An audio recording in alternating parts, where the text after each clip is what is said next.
سيدنا محمد وعلى آله وأصحابه أجمعين.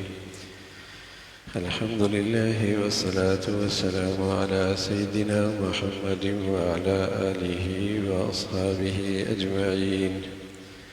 أما بعد فأعوذ بالله من الشيطان الرجيم. بسم الله الرحمن الرحيم. ولا تهنوا ولا تحزنوا وأنتم الأعلون إن كنتم مؤمنين. ولا تهنوا ولا تحزنوا وأنتم الأعلون إن كنتم مؤمنين. إن يمسسكم قرح فقد مس القوم قرح مثله وتلك الأيام نداولها بين الناس وليعلم الله الذين آمنوا ويتخذ منكم شهداء والله لا يحب الظالمين وليمحص الله الذين آمنوا ويمحق الكافرين. صدق الله العظيم. اللهم صل على سيدنا محمد وعلى آل سيدنا محمد وبارك وسلم. اللهم صل على سيدنا محمد وعلى آلہ وأصحابہ وسلم. میرے معزز مسلمان بزرگوں، عزیز بھائیوں،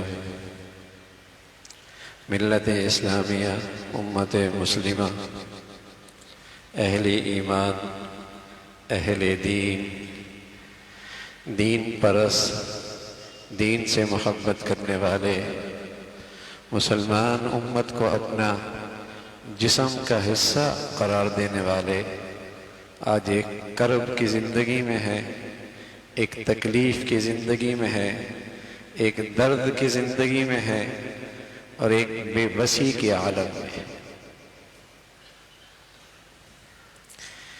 جو بھی مسلمان فلسطین اور غزہ کے مسلمان بہنوں کو، بیٹیوں کو، ماؤں کو اپنے جسم کا حصہ مانتا ہے جو میرے نبی نے قرار دیا ہے، جو اللہ کے نبی نے جسم کا حصہ قرار دیا ہے، وہ ضرور تکلیف محسوس کرتا ہے، درد محسوس کرتا ہے، تکلیف محسوس کرتا ہے. بس اوقات ان بچوں کی حالت دیکھتے ہیں، ان ماؤں کی فریاد سنتے ہیں، ان کے زخم دیتے ہیں تو نیندیں اڑ جاتی ہیں. تکلیف کی یہ کیفیت ہے، یہ درد ہے، لیکن اللہ کا بہت بڑا انعام ہے مجھ اور آپ پر کہ اللہ تعالیٰ نے مجھ اور آپ کو قرآن جیسی دولت دی. جب اسے دیکھتے ہیں حوصلہ ملتا ہے، جب قرآن دیکھتے ہیں تو طاقت ملتی ہے، جب جنا قرآن کا نور سامنے آتا ہے تو توانائی آتی ہے، جب قرآن کا سبق پڑھتے ہیں تو صبر اور ہمت بڑھتی ہے. احد کا میدان ہے، اللہ کے نبی کا چہرہ لہو سے لہو لہان ہو گیا. آپ کا چہرہ اقدس، چہرہ مبارک لہو لہان ہو گیا اور آپ کے دندان مبارک بھی شہید ہو گئے. میرے نبی کا ایک قطرہ خون کا گرنا یہ سینکڑوں مسلمانوں کے خون سے زیادہ بھاری ہے نا، زیادہ قیمتی ہے. آپ کا چہرہ انور خون سے لہولہان ہے، دندان مبارک شہید ہو گئے ہیں،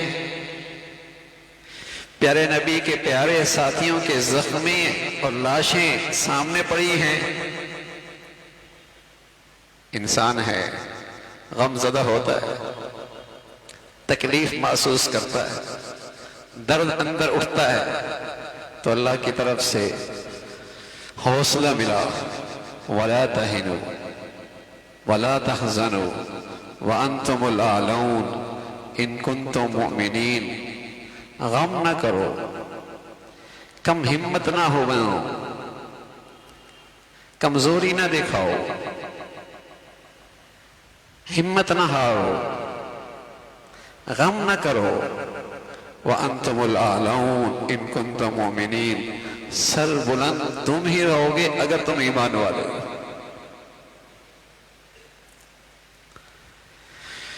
قرآن کی اس غذا سے ایمان والا طاقتور ہو جاتا ہے، قرآن کے اس دوا سے ایمان والا حوصلہ مند ہو جاتا ہے۔ غم نہ کھاؤ، کمزوری نہ دکھاؤ، سر بلند تم ہی رہو گے۔ باقی جہاں تمہارے پیارے گئے ہیں، جہاں تمہارے پیارے گئے ہیں، کہاں گئے ہیں؟ وَلَا تَحْسَبَنَّ الَّذِينَ قُتِلُوا فِي سَبِيلِ اللَّهِ أَمْوَاتًا بَلْ أَحْيَاءٌ۔ تم انہیں یہ نہ کہو کہ یہ مر گئے، یہ نہ کہو کہ یہ مر گئے، انہیں تو ایسی زندگی ملی ہے جس پر ہزاروں زندگیاں قربان۔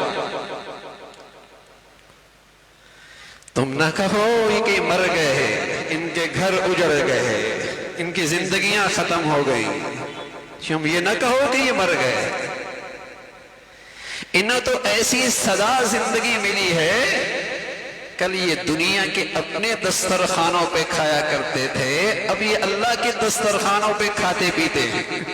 کیا حوصلہ دیتا ہے قرآن، بل احیاء عند ربہم یرزقون۔ ارے میرے عزیزو، اس شہادت پر بھی کسی کو شک ہو سکتا ہے؟ جو ان ظالموں کے ہاتھوں سے شہادت ملی جو نبیوں کو قتل کیا کرتے تھے، وَيَقْتُلُونَ الْأَنْبِيَاءَ بِغَيْرِ حَقٍ، ان یہودیوں کے آباء و اجداد نبیوں کو قتل کیا کرتے تھے۔ یہ تو ایسی ظالم قوم ہے، ایسا درندہ صفت قوم ہے، قرآن کہتا ہے یہ تو نبیوں کو قتل کر دیا کرتے تھے۔ وَيَقْتُلُونَ الْأَنْبِيَاءَ بِغَيْرِ حَقٍ، نبیوں کو قاتل ہیں، یہ ان کی نسل ہے، یہ ان کی نسل چلی آ رہی ہے۔ لیکن مسلمان، تم اسے خون پہ لت پت دیکھتے ہو اور اس کی زندگی ختم ہوتے تمہیں نظر آتی ہے، حقیقت میں بل احیاء، وہ تو زندہ ہے۔ فرحین بما آتاہم اللہ، وہ بڑے خوش ہیں جو انہیں اللہ نے آج دیا۔ کیا حوصلہ ملتا ہے! قرآن مجید ایمان والوں کو کیسا حوصلہ مند اور کتنی توانائی کی غذا دیتا ہے۔ وَلَا تَهِنُوا وَلَا تَحْزَنُوا وَأَنْتُمُ الْأَعْلَوْنَ إِن كُنتُم مُؤْمِنِينَ إِن يَمْسَسْكُمْ قَرْحٌ فَقَدْ مَسَّ الْقَوْمَ قَرْحٌ مِثْلُهُ۔ اگر آج تمہیں زخم لگے ہیں تو یہ زخم انہیں بھی لگے ہیں۔ وَتِلْكَ الْأَيَّامُ نُدَاوِلُهَا بَيْنَ النَّاسِ، اللہ میاں یہ باری پھیرتے رہتے ہیں، اللہ تعالیٰ یہ باری پھیرتے رہتے ہیں بین الناس۔ یہ نبی موجود ہے، وہاں بھی اللہ کہہ رہا ہے باری پھیرتے رہتے ہیں، نبی موجود ہے۔ سارا دنیا کا کفر اکٹھا ہوا، غزوہ احزاب ہے، قرآن نے اس کی تصویر کھینچی اور قرآن نے اس کا نقشہ پیش کیا۔ اِذْ جَاءَتْكُم مِّن فَوْقِكُمْ وَمِنْ أَسْفَلَ مِنْكُمْ وَإِذْ زَاغَتِ الْأَبْصَارُ وَبَلَغَتِ الْقُلُوبُ الْحَنَاجِرَ وَتَظُنُّونَ بِاللَّهِ الظُّنُونَ هُنَالِكَ ابْتُلِيَ الْمُؤْمِنُونَ وَزُلْزِلُوا زِلْزَالًا شَدِيدًا وَإِذْ يَقُولُ الْمُنَافِقُونَ وَالَّذِينَ فِي قُلُوبِهِم مَّرَضٌ مَّا وَعَدَنَا اللَّهُ وَرَسُولُهُ إِلَّا غُرُورًا۔ اللہ، نبی موجود ہے، اس لشکر میں نبی موجود ہیں۔ خوف کا عالم یہ ہے، خوف کا عالم یہ ہے کہ مسلمانوں کی آنکھیں کھلی کی کھلی رہ گئیں، کلیجہ منہ کو آنے لگا، کلیجہ منہ کو آنے لگا۔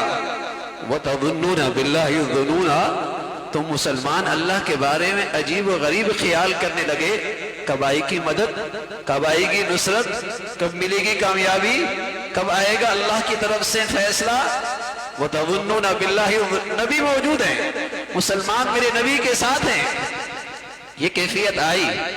هُنَالِكَ ابْتُلِيَ الْمُؤْمِنُونَ وَزُلْزِلُوا زِلْزَالًا شَدِيدًا، وہاں مسلمانوں کو خوب ہلایا گیا اور وہاں منافق کھل کے آئے، کھل کے آئے، کہنے لگے اتنی بڑی طاقت کو چیلنج کیوں کیا ہے؟ وہاں منافق کھل کے آئے، کہنے لگے اتنی بڑی طاقت کو چیلنج کیوں کیا ہے؟ ہاں، اس موقع پہ آپ کو ذرائع ابلاغ پر منافقین کا ٹولہ بھی نظر آئے گا۔ وہ کہتے ہیں اتنی بڑی طاقت سے کو چیلنج کیوں کیا ہے؟ یہ ایسا ہی ہے، اللہ معاف فرمائے، گھر میں کوئی ظالم آ جائے، ایک بیٹا کھڑا ہو جائے، اپنی بیٹی اور بہنا کا، اپنی ماں کی عزت آبرو کے تحفظ کے لیے کھڑا ہو جائے اور جان بھی دے دے، اور دوسرا بیٹا اس ظالم کے ساتھ صلح کر لے اور اپنی آنکھوں کے سامنے اپنی ماں اور بیٹی اور بہنا کی آبرو لٹتی ہوئی دیکھے، آج دنیا کیا کہتی ہے؟ جو بیٹھا ہوا ہے یہ روشن خیال ہے، اور جس نے اپنی جان قربان کر دی یہ کون ہے؟ یہ شدت پسند ہے، یہ شدت پسند ہے۔ جس نے اپنی بیٹی اور بہنا آبرو کی حفاظت اور تحفظ کے لیے جان دے دی، اور دوسرا دیوس بیٹھا ہوا ہے، بغیرت بن کے بیٹھا ہوا ہے، اور اس کے سامنے اس کی ماں اور بہن اور بیٹی کی عزت آبرو لوٹی جا رہی ہے، یہ دیوس، یہ روشن خیال۔ 70 سال سے وہاں کا مسلمان اپنے بیٹیوں کے ساتھ یہ سلوک دیکھ رہا ہے، بہنوں کے ساتھ یہ سلوک دیکھ رہا ہے، اپنی بچیوں کے ساتھ یہ سلوک دیکھ رہا ہے، اور کچھ غیرت مند اٹھے، انہوں نے کہا بس بہت ہو گئی، ہم مسجد اقصی کا تحفظ بھی کریں گے، مسجد اقصی کا تحفظ کریں گے، بیت المقدس کا تحفظ بھی کریں گے، اپنی بیٹی اور بہنوں کا تحفظ بھی کریں گے۔ دو ہی راستے ہیں، اللہ کی نصرت ہو، غلبہ ملے گا، شہادت ملے گی، ناکامی کوئی نہیں، ناکامی کوئی نہیں ہے۔ تو غیرت مند مسلمان ہے، لیکن قرآن کہتا ہے جب اتنی بڑی آزمائش ایمان والوں پر آئی تو وہاں منافق کھل کے آیا، کہنے لگا اتنی بڑی طاقت کو چیلنج کیسے کیا؟ اور سبحان اللہ، آج کے ان مٹھی بھر مسلمانوں نے دنیا کو سمجھا دیا، اللہ کرے سمجھ میں آ جائے، اللہ کرے سمجھ میں آ جائے، بصیرت قرآن سے لو تو سمجھ میں آئے گی کہ ان مٹھی بھر مسلمانوں نے کفار کو کیسے شکست دی۔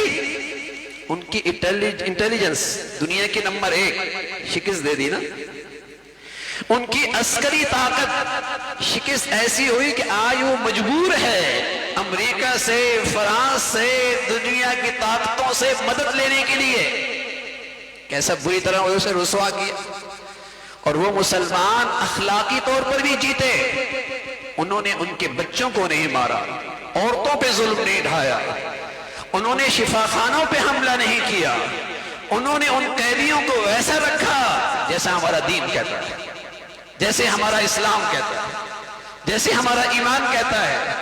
اخلاقی طور پر بھی جیت ہوئی، سفارتی سطح پر بھی جیت ہوئی، ہر وہ شخص چاہے وہ کسی بھی مذہب سے تعلق رکھتا ہے لیکن متعصب نہیں ہے، آج کہنے پہ مجبور ہوا کہ اسرائیل ظالم ہے۔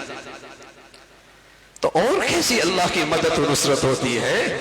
باقی ایسی جنگیں اب گھنٹوں میں مقابلہ نہیں ہوا کرتا، ایسی جنگیں اب چلتی ہیں یہ تو، لیکن اللہ نے اپنی مدد اور نصرت دکھائی، اور سبحان اللہ وہ ایمان والے ایسے ثابت قدم ہیں، انہیں اللہ کی مدد اور نصرت میں ایسا یقین ہے کہ دشمن کی فوج آگے دوڑ رہی ہے، یہ پیچھے پیچھے دوڑ رہے ہیں، اور اتنی بڑی طاقت کے باوجود وہ بزدلوں کی طرح، باولے کتے کی طرح اسپتالوں پہ، بچوں پہ، عورتوں پہ حملہ کرتا ہے، میدان میں نہیں آتا، میدان میں نہیں آتا، نیچے نہیں آتا۔ تو اور کیسی ایمان کی طاقت ہوتی ہے میرے عزیزو، اور کیسی طاقت ہوتی ہے۔ حضور علیہ السلام کے زمانے میں جب مسلمان زخمی ہوئے اور اپنے پیاروں کو کندھے پہ اٹھایا، شہداء کی لاشیں اٹھائیں، اور ان لاشوں میں حضور علیہ السلام کا چچا بھی تھا، اس کی شہادت بڑی دردناک تھی، بڑی دردناک، اتنی دردناک کہ جسم کے اتنے ٹکڑے کیے گئے کہ پہچان مشکل ہو گئی۔ اللہ کے نبی نے انہیں اعزاز بخشا، انہیں اعزاز بخشا، انہیں مرتبہ دیا کہ حمزہ سید الشہداء، سارے شہیدوں کا سردار ہے، ایسے موقع پہ کفار آئے اور اس کفار کے جسے کہیں کہ ابلاغ پیغام پہنچانے والے آئے اور کہنے لگے الذین قال لهم الناس ان الناس قد جمعوا لكم فاخشوهم، کہنے لگے کفر ساری طاقت تمہارے خلاف اکٹھی کر رہا ہے، کافر تمہارے خلاف ساری طاقت اکٹھی کر رہا ہے. قال لهم الناس ان الناس قد جمعوا لكم فاخشوا، ان سے ڈر جاؤ. سبحان اللہ. جب ایمان والوں کو پتہ چلا کہ ہمارے مقابلے میں ساری دنیا کا کفر اکٹھا ہو رہا ہے تو قرآن کہتا ہے فزادہم ایمانا، ان کا ایمان اور بڑھ گیا، ان کا ایمان اور بڑھ گیا. انما ذالکم الشیطان یخوف اولیاء، شیطانی ذرائع ابلاغ، شیطانی طاقتیں مسلمانوں کو کافروں کی طاقت سے ڈراتی ہیں. قرآن کہہ رہا ہے شیطانی طاقتیں، شیطانی ذرائع ابلاغ مسلمانوں کو کافروں کی طاقت سے ڈراتی ہیں. انما ذالکم الشیطان یخوف اولیاء فلا تخافوا، ایمان والو ان سے نہ ڈرو، وخافون، ہاں مجھ سے ڈرو، ان کنتم مؤمنین، اگر تم ایمان والے ہو، اگر تم ایمان والے ہو اللہ سے ڈرو. تو میرے عزیزو، مسلمان تو ایمان کے سہارے لڑا کرتا ہے، اور وہاں ان کی جائیداد کی لڑائی نہیں، مفادات کی لڑائی نہیں، عہدوں اور منصبوں کی لڑائی نہیں، وہاں عہدوں اور منصبوں کی لڑائی نہیں.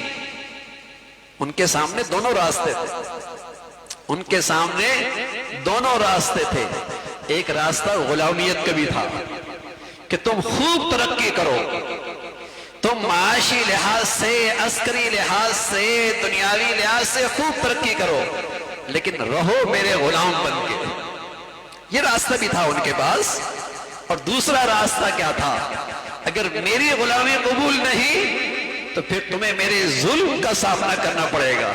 انہوں نے کہا ہم جان کی بازی تو لگا دیں گے لیکن کافر کی غلامی قبول نہیں، کافروں کے تحت زندگی گزارے یہ ہمیں برداشت نہیں ہے. حضور علیہ السلام نے حضرت ثوبان رضی اللہ تعالیٰ عنہ، سبحان اللہ، حضور علیہ السلام کا ارشاد سنایا امت کو، اور قیامت تک کے لیے امت کے پاس اپنے نبی کا یہ پیغام موجود ہے. آپ علیہ السلام نے فرمایا یوشک الامم، ایک وقت آئے گا ان تداعا علیکم کما تداعا الاکلۃ الی قصاتھا، ایک وقت ایسا آئے گا کہ سارا کفر اکٹھا ہو کے تمہارے خلاف ایسا اکٹھا ہوگا جیسے بھوکے لوگوں کو کھانے کی طرف بلایا جائے، ایسے تمہارے خلاف گویا کہ تم دسترخوان ہو، ہاں، اور تمہیں خلاف کفر کو اکٹھا کیا جائے گا. وَمِن قِلَّةٍ نَحْنُ يَوْمَئِذٍ، یا رسول اللہ کیا اس وقت ہماری تعداد تھوڑی ہوگی کہ سارا کفر ہمیں کھانے کو دوڑے گا، سارا کفر ہمیں کھانے کو دوڑے گا. وَمِن قِلَّةٍ نَحْنُ يَوْمَئِذٍ، کیا اس وقت ہماری تعداد تھوڑی ہوگی؟ حضور علیہ السلام نے فرمایا نا نا، تعداد تو بہت ہوگی تمہاری، لیکن انتم غثاء کا غثاء السیل، تم اتنے بے وزن ہو جاؤ گے، تم اتنے بے قیمت ہو جاؤ گے کہ جیسے سیلاب کے اوپر کچرا ہوتا ہے نا، ایسا کچرا بے وزن بے قیمت جس کی اپنی کوئی حیثیت نہیں، جدھر پانی کا رخ ادھر وہ کچرا. اس لیے کہ تمہارے دشمن کے دل سے تمہارا دبدبا اور رعب ختم ہو جائے گا. وَلَيَقْذِفَنَّ اللَّهُ فِي قُلُوبِكُمُ الْوَهْنَ، اور تمہارے دلوں میں وہن پیدا ہو جائے گا.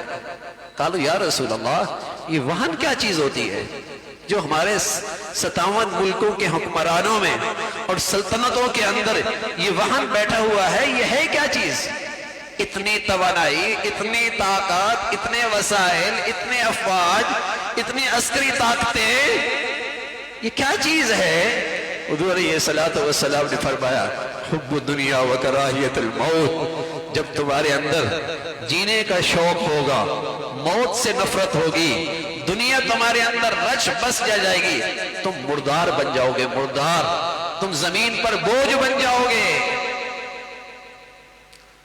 تم زمین پر بوجھ بن جاؤ گے کہ تم ایسے دنیا پرست ہو، موت سے ایسے خوف زدہ ہو کہ تمہیں خواب میں بھی خوف لگتا ہے، ڈر لگتا ہے، حب الدنیا و کراہیت الموت۔ اور سچے نبی نے جو بات سچ کہی ہے آج دنیا میں نظر آ رہی ہے، آج یہ بات آنکھوں سے نظر آ رہی ہے، کس طریقے سے مسلمان بیٹیاں، بہنیں، مائیں۔ اور ایک اور چیز نظر آئی، ان فلسطین مسلمانوں کی قربانیوں کا نتیجہ ہے کہ مسلمانوں کو آج مغرب کا، یورپ کا، امریکہ کا چہرہ سامنے آیا۔ ہاں، انسانی حقوق، عورتوں کے حقوق، بچوں کے حقوق، آج اس ظلم نے ان کے چہرے سے یہ نقاب بھی اتار دیا۔ بلکہ یوں لگتا ہے ان کے ڈکشنری میں تو مسلمان انسان ہی نہیں ہے، ایسا لگتا ہے ان کی ڈکشنری میں تو مسلمان انسان ہی نہیں ہے۔ اور خاص طور پہ وہ مسلمان، خاص طور پہ وہ مسلمان جو ان کی غلامی قبول کرنے کے لیے تیار نہیں ہے، ان کی ڈکشنری میں وہ مسلمان نہیں ہے۔ اس کے لیے تو ہر ظلم کا رواج جائز ہے، ہر ناانصافی جائز ہے۔ تو میرے عزیزو، صحیح ذرائع سے ایسے حالات میں سبق لیا کریں، اور وہ نبی کی سیرت ہے، قرآن حدیث قرآن کا نور ہے، قرآن سے ملنے والی بصیرت اور روشنی ہے۔ ورنہ ذرائع ابلاغ میں بیٹھیں گے، دجالی ہیں، دجال، بے دین ہیں، انہوں نے تو ہمارے معاشرے سے ایمان اٹھا لیا، شرم و حیا ختم کر دیا، دنیا موت کا خوف دلوں میں ڈال دیا۔ تبھی تو آج بزدلی اور جسے کہیں گے نامردی ہے، تبھی تو یہ حال ہے۔ ان پر اعتماد نہ کرنا، ورنہ تو خوف زدہ رہیں گے۔ اللہ کی ذات پہ، اللہ کی ذات پہ بھروسہ اور اس کی طرف رجوع، اور ان مسلمانوں کے لیے جو پوری امت مسلمہ کی طرف سے فرض کفایہ ادا کر۔ مسجد اقصی میری اور آپ کی بھی ہے، بیت المقدس میرا اور آپ کا بھی قبلہ اول ہے، میرے اور آپ کا بھی قبلہ اول ہے، اور تیسرا حرم ہے، تیسرا حرم ہے۔ اگر آج ہم اس سے بے نیاز ہو گئے کہ ہمارا اس سے کیا تعلق، کل یہودی اپنے مذہب کے مطابق یہ عقیدہ رکھتا ہے کہ ہم نے حجاز جانا ہے، ہم نے مدینہ جانا ہے، ہم نے بیت اللہ تک پہنچنا ہے، تو بتائیے پھر مسلمان کل کہاں کھڑا؟ کل پھر کہے گا یہ تو ان کا معاملہ ہے، یہ تو ان کا معاملہ ہے۔ نہ، یہ میرے عقیدے کا معاملہ ہے، میرے ایمان کا معاملہ ہے۔ تو میرے عزیزو، تنہائیوں میں اللہ سے مانگی بھی صحیح، اور اپنی سوچ اور فکر کا رخ بھی ٹھیک کرے۔ آج بائیڈن کہتا ہے کہ یہ جو مسلمان ہیں، جو شدت پسند ہیں، یہ فلسطین کے مسلمانوں کی نمائندگی نہیں کر رہے۔ یہ جو شدت پسند مسلمان ہیں، یہ مسلمان فلسطین کے مسلمانوں کی نمائندگی نہیں کر رہے۔ کل ان کے سارے غلام بھی یہی کہیں گے، آقا نے کہہ دیا نا، آقا نے کہہ دیا، کل ان کے غلام بھی آپ کو یہ کہتے نظر آئیں گے ذرائع ابلاغ پر، یہی کہتے نظر آئیں گے۔ سچ یہ ہے کہ وہاں مسلمان جنہوں نے آج کفر کے مقابلے میں ایمان اور جرت کے ساتھ سامنا کیا ہے، پوری ملت اسلامیہ کا فرض کفایہ اور فرض ادا کر رہے ہیں، اللہ ان کے قدم قدم پہ مدد اور نصرت فرمائے، اور اپنے عجائبات کی قدرت کی نشانیاں دکھائے، اور وہاں کی بیٹیوں کی، بہنوں کی، ماؤں کی اللہ رب العزت سہولت کی شکلیں پیدا فرمائے۔ وآخر دعوانا ان الحمدللہ رب العالمین۔